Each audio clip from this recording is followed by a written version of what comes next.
I just want to move now into how we were put in touch. So I was told that you were coming to New Zealand and that you do similar stuff to me and as far as your work with the kids. So I would love for you to just introduce how you got to be in a space where you were aware of something not being quite right. Well, I guess it was during COVID and seeing how the media reacted and how the media reported on things. To me, it was really obvious that they were leaving out a lot of information. And the way they were reporting things I found really strange too. So I just questioned a lot of things that were happening, as millions and millions of other people did as well. And, you know, now with hindsight, we can see that there was a lot of misinformation and disinformation sent out to the public during that time. Misinformation. Yeah. So my kids have left home now. They're gone. So I had more time to get sort of stuck into these issues and looking around and seeing what those we had really long school closures in Ontario, really long, longer than almost anywhere else in the world, the longest in North America for sure. And it really negatively affected the kids. We have a huge problem now. There's according to Irvin Studin, who has done extensive research on this around the world, he just published a book called Never Close the Schools Again, Ever. He is the president of the Institute of 21st Century Questions, and he's done a calculation that there's 113,000 kids who have just who fell out of school during COVID, who couldn't handle the online learning, who needed that social interaction. And these are kids now that will be uneducated or undereducated. And this is our workforce of tomorrow. This is a problem. These people are going to be living in poverty. It'll affect their families, the families that they have, our workforce. And that was only kids. That didn't include kids that fell out of college or university or on reserve schools, which is Indigenous people live on reserve, some. So the number is much higher. It's a very conservative estimate, but that's a crisis right there in front of us. We can see it. And what's happening in our schools is teachers are quitting in droves. The behavior of kids is really bad. The mental health and anxiety and all of the things that teenagers have a tough time with in normal times, it was just exacerbated because of COVID and the lockdowns that we had. So we're seeing the effects of that. There's a lot more violence at school. Teachers are really having a tough time with the behavioral issues of kids. And then we've got this whole gender ideology that's being foisted on them every day. I mean, it's just relentless. It never ends. And also DEI and programs marketed as diversity, equity, and inclusivity, the narrative of colonialism, and there was the BLM movement, during COVID. All of these things they're hammering these things at kids, and it's not working. It's hurting them. We're hurting these kids. They're not getting great outcomes at all. No. We're in trouble. It's not good for our future. So I needed to stand up. My kids are gone now, so I had the time to volunteer to do this. And I'm very vocal, and I'm trying to educate the people, the policymakers and decision makers, that we need to change course. We need to stop some of these things and get back on track, because we're hurting our children, our future. And so when you are talking to the policymakers and the leaders with your information, what's your take on where they're at? Like, are they oblivious to it? Are they aware there's a problem, but they haven't gone up the river enough to pinpoint why there's a problem? Or are they actively part of the problem, do you think? What a great question. These are the questions that keep me up at night. Yeah. What is wrong with these people? How do they not see this? So I guess going back to Trudeau, he changed our Charter of Rights and Freedoms to include gender and the rights for, so our Charter of Rights and Freedoms guarantees human rights for that you can't be discriminated based on sex, race, religion, creed, color, all of those things. But he added gender and gender identity. And that's where it all sort of rolled down into all of the other levels of government. So we have 4 levels of government: federal, which is national; provincial, which is each province; and then regional, and they oversee the school boards. And then there's municipal, and they oversee more of the municipal level politics. The regional level of government handles education, but they're dictated to by by each province, the minister in each province. So what I see is all the policies everywhere, in everything, everywhere, is bringing in all of this ideology. You know, it's not fair. Well, it's None based of it on is lies fair. too, because their reason for putting it in is saying that they're a marginalised, bullied, stigmatised group of people, right? But there's never any evidence showing that that ever was the case. So when you were saying before he brought gender and gender ideology in, the human rights was that everybody was treated the same, which is saying nobody's excluded. They're not saying that if you're a trans adult that you are stigmatised or treated differently under law, right? Right.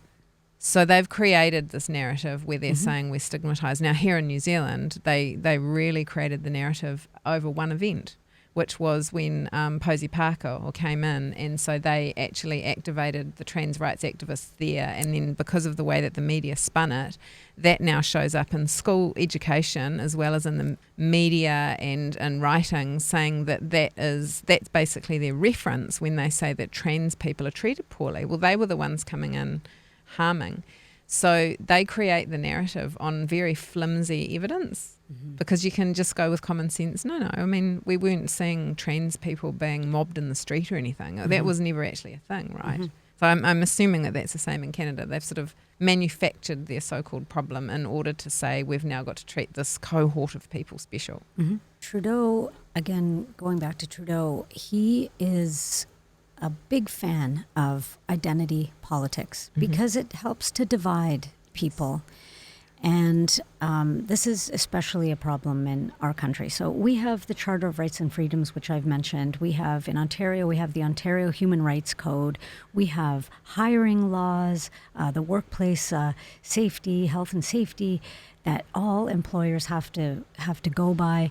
We have a human rights tribunal, so if you feel that you've been unfairly treated at work for whatever reason, you can go to the tribunal and have a hearing and be heard.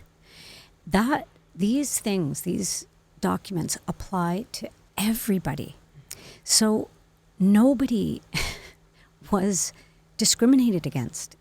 Canada is known for being a very tolerant, multicultural, equal society. We were known for that. That's why people flock to Canada, and all of a sudden, Canadians are all racist, sexist, homophobic. I don't know, add in all the whatever phobic words you want to add. All of a sudden, we were like that. My theory is that LGBTQ, and I have family members who are LGBTQ, but LGBTQIA plus rights were fought for and won. This isn't 50 years ago where you had to be in the closet and you couldn't mention that you were gay at work. Right. It's everybody is not just tolerant of it, but accepting, and nobody cares if you're gay. I mean, basically, that's it. Gay people have the right to marry in Canada and have all the rights. And there are no rights and freedoms that gay people, BIPOC people, Indigenous people don't have. Yeah. But did they have to continue a fight for something more? I don't know. It's a very, very well-funded machine. And it's a weaponization of identity politics in order to shut out, silence, and almost criminalize heterosexuals or people who are not for their agenda, as they're called out and called hate names and all sorts of things. So therefore the majority of the population now, when you go back to what you were saying about everybody was included, now the majority of the population is actually actively excluded from having an equal say, right? Yep. Yeah. So the University of Waterloo had a few job postings and they were specifically for only people who were LGBTQIA plus, women, Indigenous, or BIPOC. And BIPOC is Black, Indigenous, people of color. So So you wouldn't be able to apply for that? I guess I would, being because you're a woman. But that's not fair. No. And these are really, really good jobs, high-paying, tenured professor jobs. They had at least 2 postings. Whenever you apply for a job in Canada, they always ask you all these identity questions about yourself, which I think is wrong. And I think the worst example I saw of it, and how far the pendulum has gone the wrong way, is I was working with a young man, helped to start an organization called Project Youth Energy, and we helped kids get back into school, and that was run by Irvin Student that I mentioned earlier. And we got this boy back in school. He'd been out of school for 2 years. He'd been sitting in his basement playing video games for 2 years because of COVID, and he just wasn't back into school. We got him back into school. He went back to college for welding. He came from a lower socioeconomic background, and I found a scholarship for him, and he checked all the boxes that had been out of school for 2 years. He was now a mature student. He was taking a trade, because we need more tradies in Canada. But this was only for Black people, and he's not Black. And I thought that was so unfair. He really needed that money. There's actually a study done by Dr. David Haskell from the Wilfrid Laurier University. He's done a meta-study that shows that diversity, equity, and inclusion is actually more harmful than good. And a meta-study, I think he referenced 5 or 6 different studies that proves that it's not fair. So in my efforts to educate people at the municipal level, which was the library, or at the school board level, or my MPs, I have been trying to educate them on the research that's out there. Yeah. And I've done several presentations, but what I realized at the last one was they are not listening. So in answer to your question, no, they're not listening. And I don't know why. I don't know why they don't listen to somebody giving them evidence, meta-studies, research, essays that have been written by professors. Don't listen to me. Listen to these people who are way smarter than me, and listen to what they're telling you. And they ignore it. Why? Well, that's maybe the next question that we ask them, is given the evidence and given that, when we're talking about our kids, the mental well-being of our children is, we all know it's declining. Why are you not listening? Because, the easiest answer that I have is money. It's usually about follow the money. They don't want to lose their jobs, or they're being told that they must do this or else or whatever. But we can't necessarily get the hard evidence on that. You bang your head against a brick wall, because you're like, if I were in your position and I was given this information, I wouldn't be sleeping at night knowing that I was pushing this through. So why are they sleeping fine? What's going on there for them where they seem to be okay with it? Maybe it hasn't touched their family yet. It blows your mind, eh? Yeah, and so another good example is the director of education of the Halton District Board of Education, his name's Curtis Ennis. So this is a guy who makes $250,000 a year, and he has just successfully pushed through a policy that for BIPOC, for black students, sorry, not all, it's not fully BIPOC, it's just black students. And he has said in the policy, in the document that the trustees passed, not just equity of opportunity, he wants equity of outcome. So this is a man who has worked in the education system he was a kindergarten teacher, and then he's got into the administration side of public education. And he has been making 6 figures. I looked it up for over 10 years. And 10 years ago, $100,000 over 6 figures was a lot of money. Now he makes $250,000. I think he's done okay. I don't think he's been discriminated against. I don't think that people have, but yet he has put through a policy that is going to actively discriminate against anybody who is not black. And he wants equal outcomes. Equal outcomes to what? So, and then what we've got are these public servants administrative, the head administrative people working in these school boards are very highly paid civil servants. And then they are overseen by school trustees. So our school board, now these people are supposed to be the public representatives who oversee the staff running the school board with taxpayers' money. Trustees only get a stipend. So depending on what school board it is, they get a stipend of $20,000 or $30,000 a year, whereas the superintendents that they are overseeing, the superintendents make $180,000 a year. This is just in my school board. It'll be more for Vancouver, Toronto, or Montreal. And then, of course, the director is $250,000 a year. So there's this imbalance of power, of money, definitely, but also of ideology. So when you get school boards that are, there's more trustees who adhere to this left-leaning, progressive ideology, policies like that will pass. And it's not right. Can you just explain to me, because you've explained it to me before, what is the school board structure in Canada is a little bit different to here in New Zealand. So here in New Zealand, when you get elected onto a school board, you are on the board for one particular school. What is a school board in Canada? So the municipal government is a town or a city. And then the regional government is a collection of towns or cities that make up a particular region. So Halton, for example, is Oakville, Burlington, Milton, and Georgetown, the cities of, towns of. And so Halton District School Board, it's actually a really big school board. Probably has, and I'm totally guessing at the numbers here, but probably like 150 elementary schools and 75 high schools. Right. So it's a big area. And one board is responsible for all of those schools. The governance of all of those schools. Yes. Yep. And that's just public. Then we have a separate school board, and those are Catholic schools. Yeah. Also publicly funded. So the taxpayer has to decide on their municipal taxes if they want to support the public school board or the separate school board. So the individual taxpayer decides that.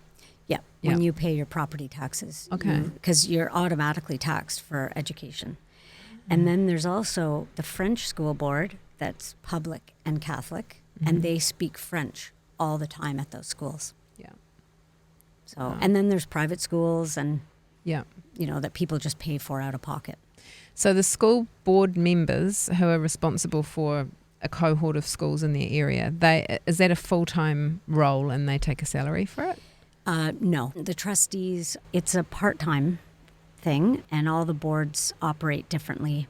They meet at least once a month. They have a full school board meeting once a month. Trustees will sit on various committees, but the staff that they're overseeing, they're full-time jobs.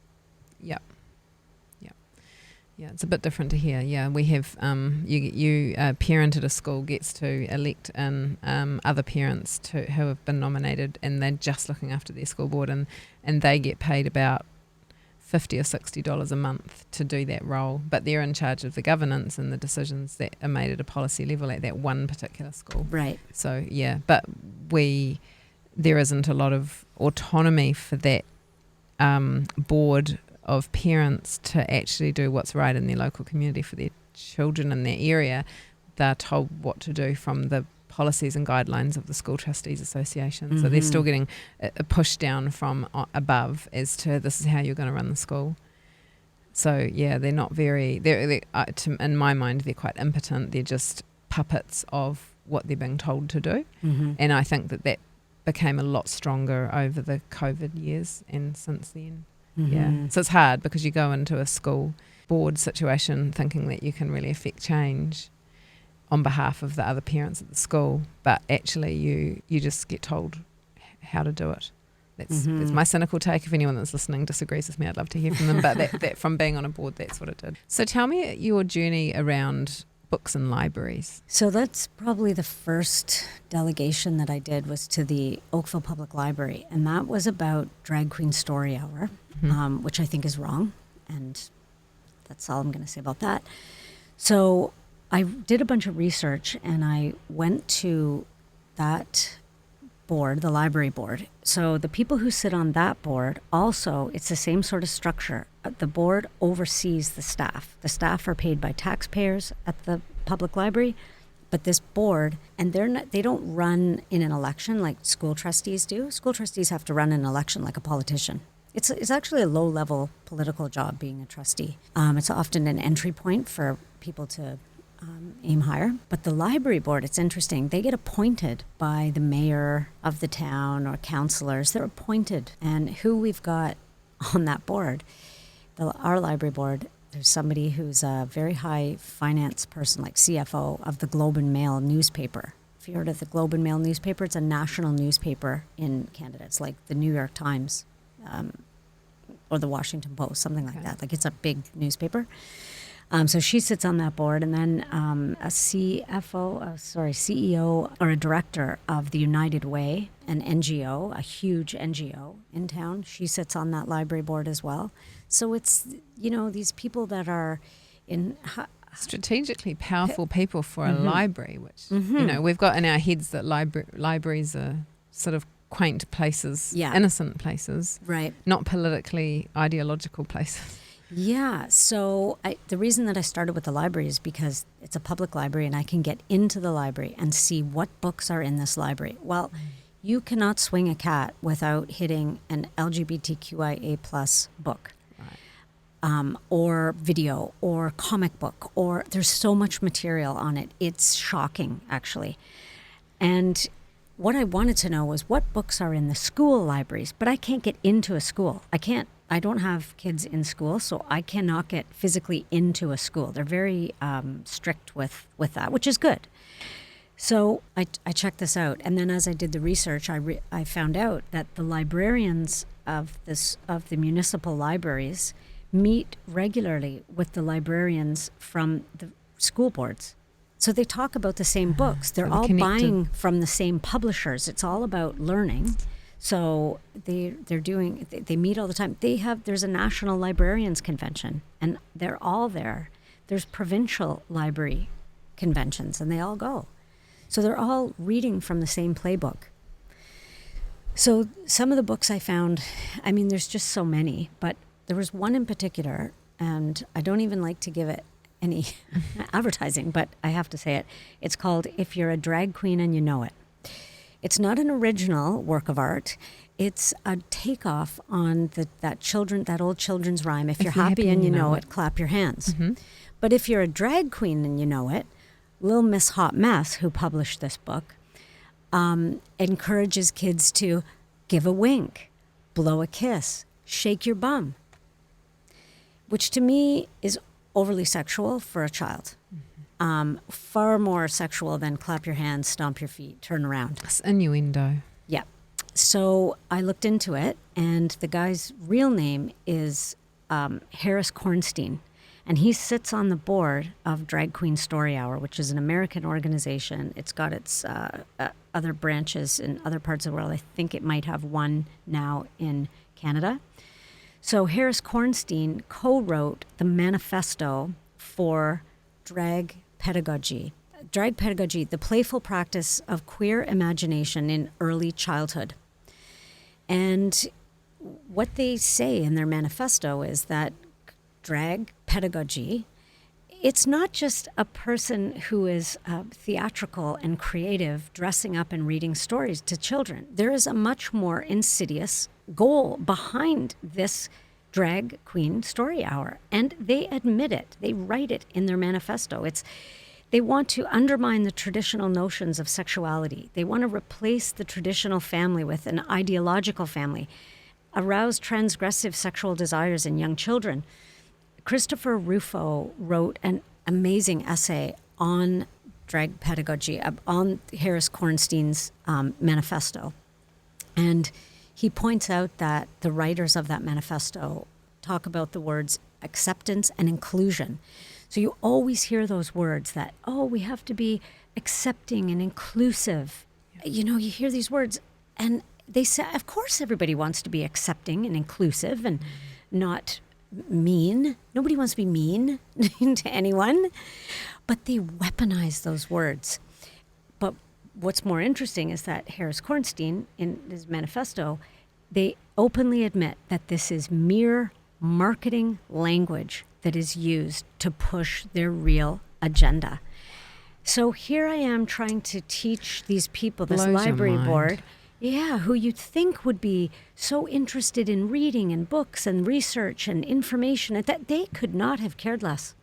I just got the glassy eyes over. I just gave you all this evidence about this book that you've, and then I find out later in my research, because now I've been sort of following along, and it turns out that the Oakville Public Library automatically buys any material that is written or illustrated by an LGBTQIA plus person or a BIPOC person or Indigenous. So, sorry, not Indigenous, but definitely LGBTQIA plus, just automatically. So they don't even go to a committee to actually decide which are the most likely to be read or most popular books or anything. It's just an automated process. They have, there is a position at the library, and it's the collections manager. It's a very high-paying directorship job type, and this is the person who's responsible for the collections. You can make a complaint about a certain book, and which we did, a whole bunch of parents did. We complained about a bunch of these books, and we just, got a form letter back that, no, this is, we're accepting and inclusive, and we have to include everyone, and it's educational, and blah, blah, blah. So then I thought, okay. So then I looked for books on detransitioning, and there are none, not one. There is no information in my public library about the other side of the coin. Yeah. Just a one-way ticket. Yeah. No informed, bipartisan, balanced narrative. So that's, it's clear identity politics. Mm-hmm. And it's, I was recently in Perth and interviewed a lady there who I met just at the park meeting that we were at, and she had done a lot of advocacy around the library books as well. I don't know if you've seen that, but same thing. And I talked about how here in New Zealand we have this book that's from an Australian author called Welcome to Sex, and she talks about it. It's not a educational book, it's a guide on very graphic sexual intercourse for children. It's a guide. And we had it here, and people complained to, the process here is to complain to something called the Classifications Office, which is an arm of the government. And so they went through the correct process, and they then made a decision and says, no, it's fine. All they were saying was it needs to be classified differently. It wasn't even saying remove it. It was saying go to R18 because it's graphic. And then they say, no, we decide that it's fine. So you've obviously gone and done all that sort of stuff. So what do we do next? What do you reckon? What have you done next? I think that people really do need to get more involved. Yeah. Because even if you don't have, and just to make the connection between the library and the schools again, because I see that the librarians work in harmony and they're buying from the same publishers, we know that these books are also in school libraries. Mm. And we know that this ideology is also happening, because I've been to enough school board meetings to see it. Yeah. In our district, girls are not protected. There's no safe spaces for girls. Anyone, like boys can use, but biological males can use the girls' bathrooms, the change rooms, join sports teams. They made sure they got that through as well. So all this ideology is being pushed by the school board. So what can we do? People need to stand up and say something, whether it's right to your MPP, which is the provincial government that oversees education, right to your trustees, show up at school board meetings. We've crossed a line. Our society has crossed a line. We can't just sit back and go, we have this great life anymore. It's not. We're destroying the future. Literally, the future of our civilization. And if we do nothing, it's never going to just right itself. The boat's not going to right itself. And I think, some people have been looking at this for a lot longer than definitely me, but probably you, who have been watching this coming and have been the canary in the coal mine and trying to do the right things and alert the government. And then there's kind of another cohort really that I think has come along since 2020, when the wheels fell off completely and you start questioning everything. And then we're doing it all. But now we've got enough data to know that when we do go in and have the meetings and present them with the evidence, it's not for a lack of information that they're doing this, you know, and that's the thing. And so for me, 2025 feels like this year of we did all that. We went through all the right protocols. We now know for sure. We've looked these people in the eye.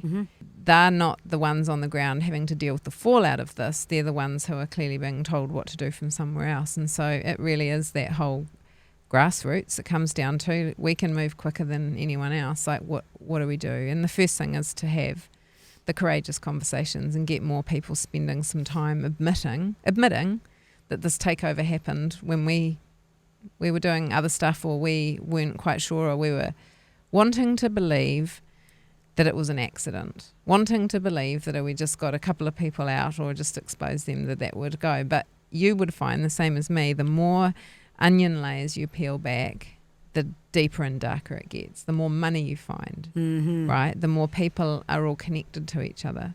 That your research has been really good for that. And the podcast that you did just before Christmas, you were talking about...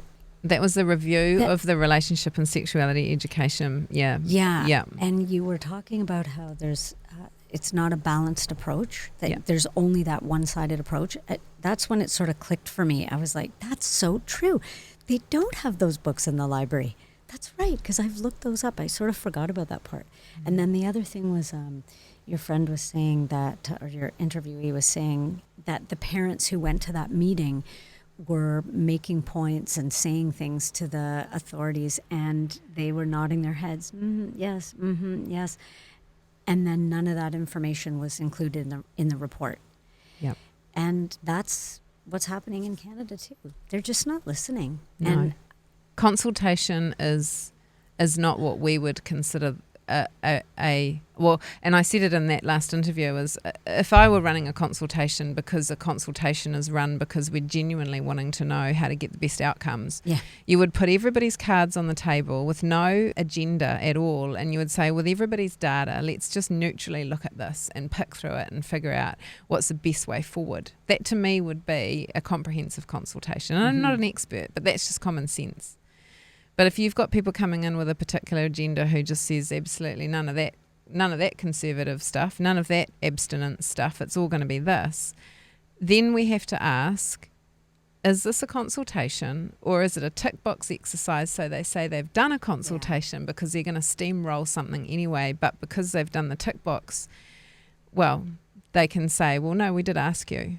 It's frightening when this ERO report came up, and you were saying this is happening there too, where you're picking through it going, well, nah, but people were at those and that didn't make it through, but all these other things did that were... We actually think what happened when they did that ERO review was they particularly targeted quite liberal schools in the first place. So starting off, you're not starting from a neutral point. Right. Then the parent that did write her story of when she did go to one, she said that the Education Review Office staff that came in were actually pushing... promoting the sexual wellbeing lesson content that is the one that we're all questioning. They shouldn't be there representing anybody. They should be there asking questions and recording the answers.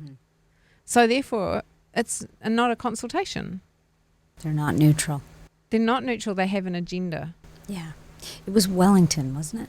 Wellington School was the first one they started with? Wellington is one of their... Yeah, we raise that in there because it's what Stephen calls the... it's like the photo-ready school. Yeah, so they have them all primed there. It's very liberal because Wellington is where lots of really liberal people are and where the Parliament is and all the government employees. So they're cherry-picking...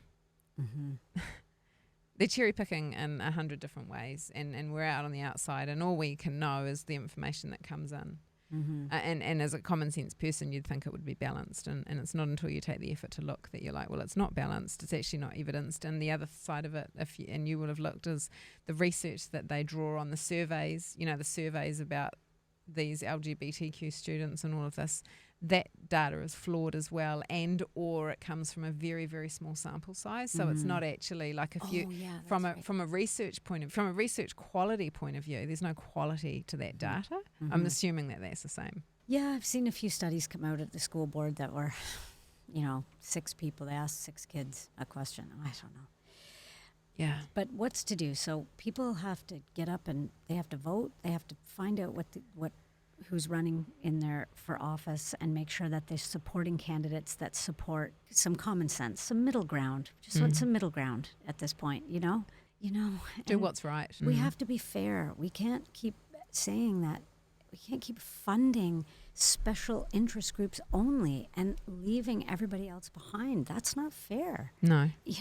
The other thing that we can do is sort of inform yourself. And do you guys, do you work in your network of actually getting cohorts of parents together to actually come up with solutions together and find each other at schools? Because what we have here in New Zealand, obviously our population is a lot smaller, is often when people contact us, they feel or they believe that they're the only parent at the school who can see through it, that can see through the veil of the incredible craziness. So they say, I think I'm the only person at my school. And what we want to do is build a network where we can put people in touch with each other and say, you probably haven't bumped into them because people don't go to the school gate like they used to, but particularly in high school. But you're not alone, because that in itself is really empowering for people to know. Because schools, it's hard to get to know people now. They do consultations, they do meetings online, they do all this stuff. So you're not at the school gate. Do you do any of that stuff of trying to, well, I mean, your kids aren't in school yourself, so do you know if it's going on? Well, trying to get parents together? I met people at a school board meeting, at school board meetings, people that were there also delegating, and they're obviously, really into it. So I made friends with people that way, and it just in talking to people, and social media is great, X and Facebook, and we still have some free speech, and mostly free speech that we can say what we really think. So that's good. One of the other solutions I would like to throw out there to the universe is that teachers need to start standing up and saying, look, there is way too much on teachers' plates at this point, Yeah, right.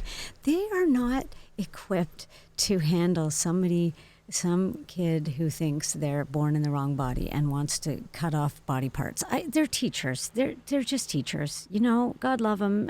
You're important, but you're not qualified. Stick to your knitting. Do your teaching the academic stuff, and that you're not there to pick up the social decline things. And my concern with that is because they know they're not, but they're told in our country anyway. But here's a whole bunch of agencies that you pass them on to. And that's the concern as well, because it never goes, like none of the stuff that we look at, what they're teaching in school is saying, kids, go talk to your parents. Yeah. It's always go talk to these third parties, which are always going to affirm their gender dysphoria ideas. So, the teachers have an easy out to pass them further down the funnel, right? It's frightening.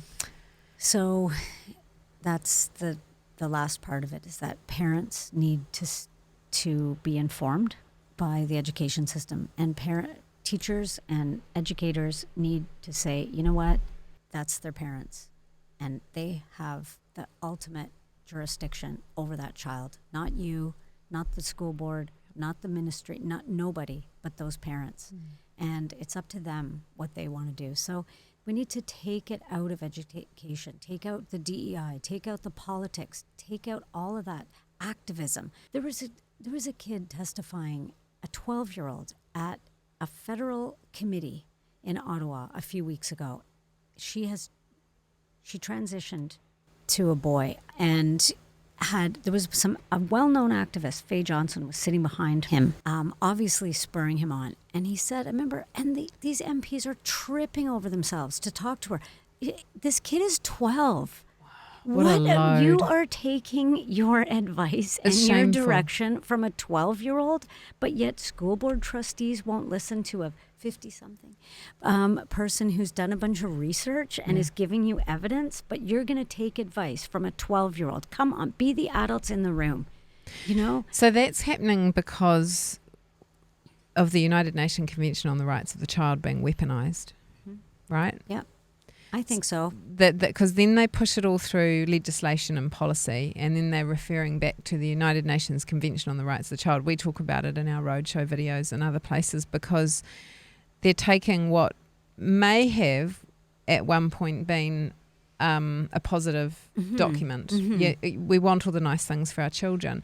But what you're doing when you're placing the burden of decision-making, common sense at the foot of the children who have no life experience, no wisdom, never before in the world and tribal culture do we acquiesce our adult responsibility to a child who hasn't had any life experience. And yet this is what they're blatantly doing. And when it comes down to where a child can get mutilated and castrated and sterilised, and everyone's just taking their hands off, oh, but the child will know.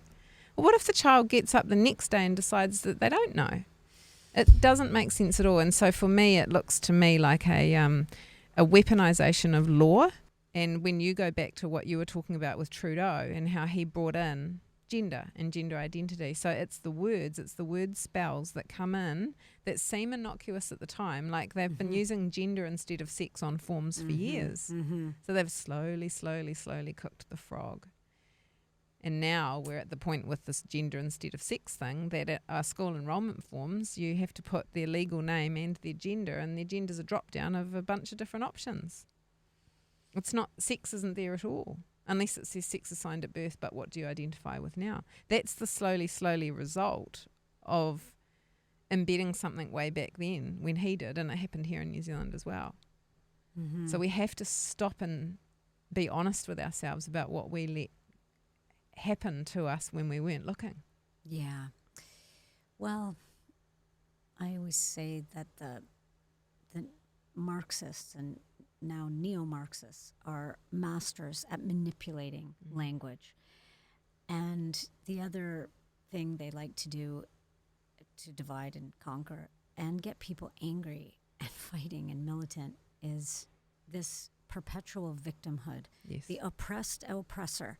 And that's where all these identities come in, you know? We have to go back to classic liberalism and individualism. Everybody has challenges.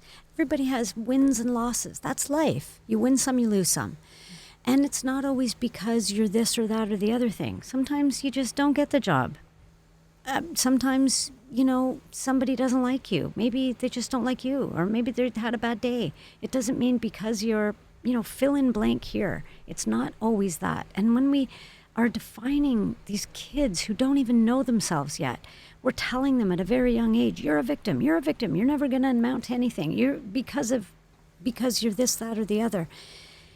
We're just cutting them off at the knees. Yeah, you know, why don't we talk to them about more positive things, the things that they can do, and build on their strengths? Why do we have to boil it all down to these one thing, their color or this whole thing with sexuality is just, it's a whole other thing. But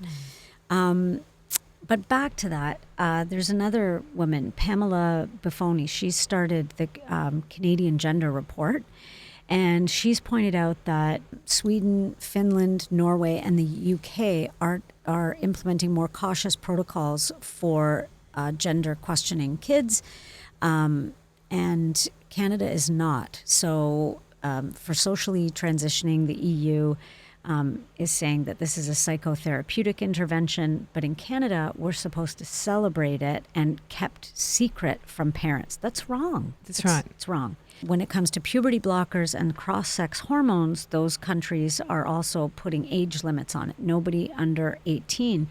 Whereas in Canada, these drugs are often being made available to kids at their very first visit. And that's wrong.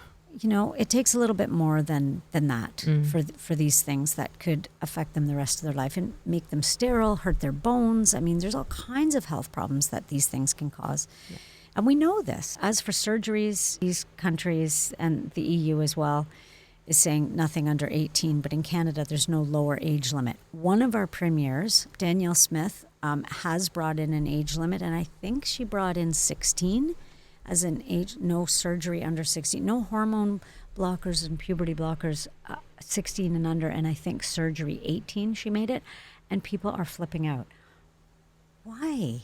Why can't a kid just wait? Yeah, the watchful wait. And the watch and wait. And that's what Pamela Buffoni says in her website. Instead of taking a wait and see approach to what might be a phase. Like, since when has a kid made a decision and that's that?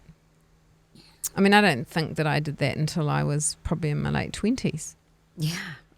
I wanted to be a race car driver when I was 12. Yeah. I don't know. I mean, You know, there's all the wanted brain science, right, that our brains are developing until mid-20s Yes. anyway, and I think it's a bit later for boys. But, yeah, it's just got to the sublimely, ridiculously obvious that there's something going on that's not quite right, eh?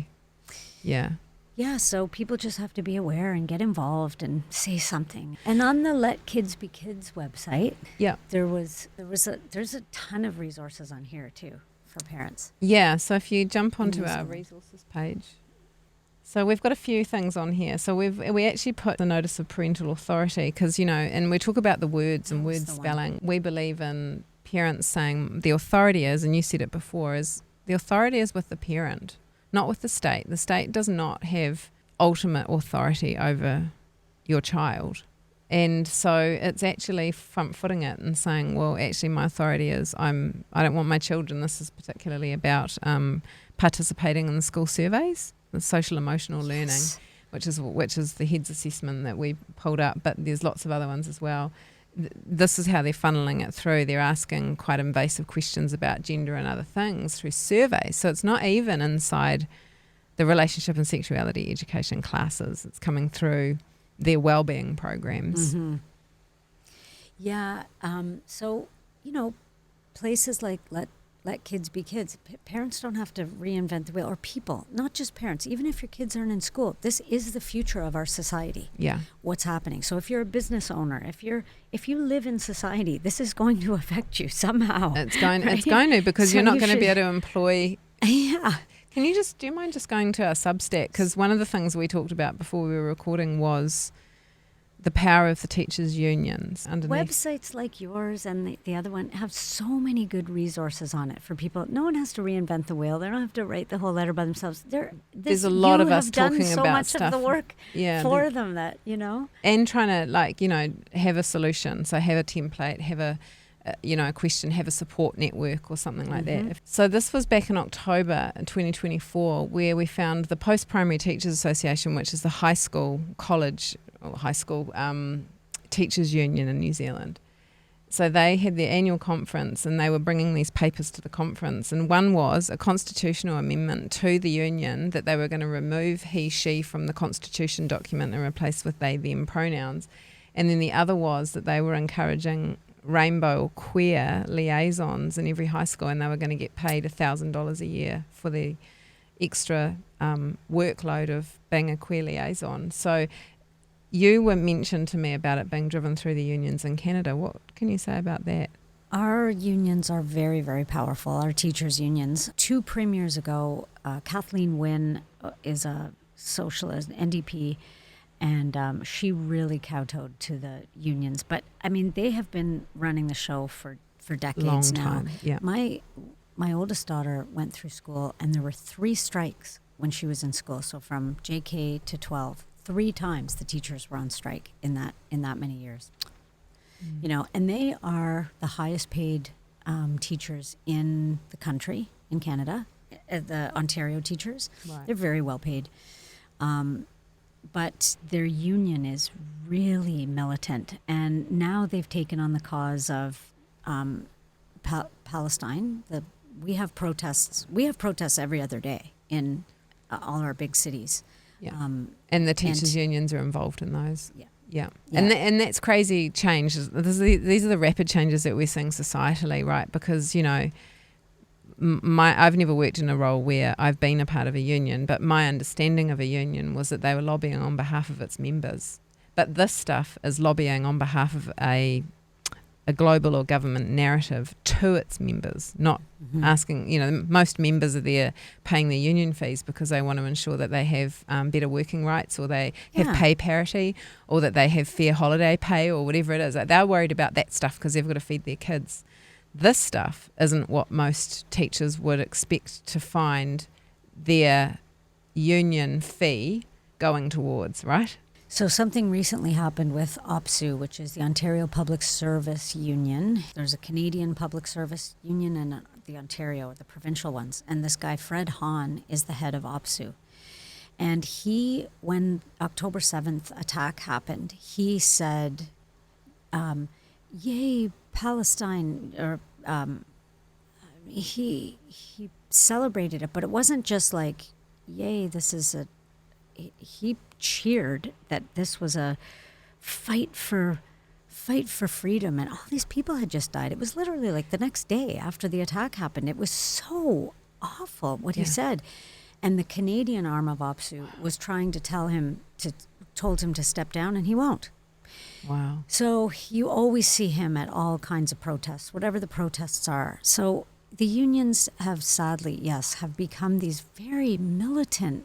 They just bringing the political everything. ideology into the classroom, and that's where we need that out of the classroom. We want our kids to be able to read and write and function in society. We don't want them to be having to deal with all of the problems of society whilst they're children, learning how to be children. Learning how to be kids. Like, it just doesn't make sense. So we'll wrap it up, because it's been a really awesome long conversation. There's a lot to chew over there. But have you got any final words for people that are listening in New Zealand and hopefully in Canada too? Well, a few more days, it's going to be a whole new world with Trump in charge, and we'll see what happens. We're seeing big companies dropping the ESG score thing, the DEI thing. So maybe we're going to start getting away from this perpetual victimhood narrative. I'm pretty worried for Canada. I don't know what's going to happen. It's going to be a bumpy ride until whenever we do get an election. And then I don't know if anyone can save it, but I do hope that at some point there's enough people that are standing up and saying, look, this has gotten we're just way so far past the middle point here. Yeah. I hope it comes back and swings back. Yeah. I mean, I look at it like, there's enough of us out there that know what's going on, and probably a lot of us that kind of know why, or at least partly why or who. I don't want to see riots in the street. I want to see people going, like with us with Let Kids Be Kids, we often talk among the team about if the narrative changes really quickly, what's left in the wake is all the children and the families that have been destroyed by this. What's going to happen for them? Is there support for them? What's there for them? Because they're the victims of this, and there are victims of this because they got tricked, right? They got tricked. So instead of just being angry about it, there'll be people that are going to do that anyway. But like, how do we all support each other as communities and as loving people when we're all unpacking the level of harm being done? So regardless of whether better days are on the horizon or whether we're about to take another step into dystopia, we have to come back to this loving and caring about each other, and actually having brave conversations and being honest. Courage and love, right? I don't see another way out of it than that. I don't see that being angry about it is going to bring a productive result either. So true. Yeah. And actually for me, one of the really key things is to connect with people internationally. So, and I've always had, for probably the last year and a half, I've been really interested in what's going on in Canada, because I saw that it was worse over there than here, but we were rapidly catching up. And so you can kind of pick up a sniff of things to go look at by looking at, unfortunately, what's going on in Canada and keeping your ear to the ground. So I just want to thank you for coming all the way from Canada Thank you for having to me. our This studio so in New exciting. Zealand. And yeah, it's great. So we'll keep in touch and share some of our research and ideas. Your research is amazing. You've done so much work. It's wow. There's a lot to read. Thank you. Really good. The key for Let Kids Be Kids has been the network, and then people actually helping people to go and find the information, then bringing it back and assimilating it and seeing trends and patterns. Yes.